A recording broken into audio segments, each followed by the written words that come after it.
Welcome to crime diaries. ఈ వారం మన గెస్ట్ 1989 బ్యాచ్ పోలీస్ ఆఫీసర్, పేరు D Nagaraj garu, SP AIG admin, Telangana police.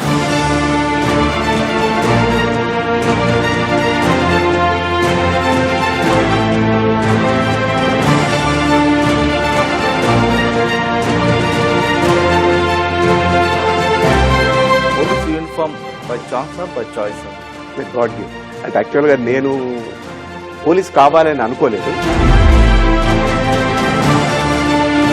ఉద్యోగం చేయాలి, తర్వాత జనరేషన్కి ఎడ్యుకేషన్ ఇవ్వాలి అని ఒక...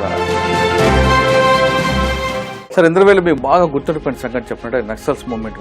గుర్తుండిపోయే మూమెంట్ కానీ నేను గుర్తు చేసుకోదలుచుకోను. అంటే అవన్నీ అట్లా జరిగిపోయినాయండి మా కళ్ళ ముందే.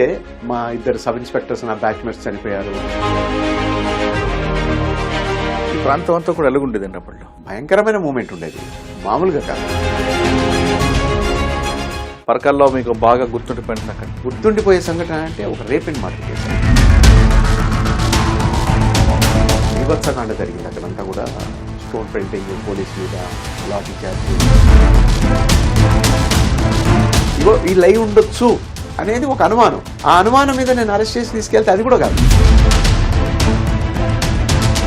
సార్, అక్కడ మహబూబాబాద్లో ఎక్కువగా అంటే పోలీసింగ్తో పాటు సోషల్ యాక్టివిటీ ఎక్కువ ఫోకస్ చేస్తారు. ఎందుకు? అవునండి, గుడంబ కాయటం అనేది ఆడవాళ్ళ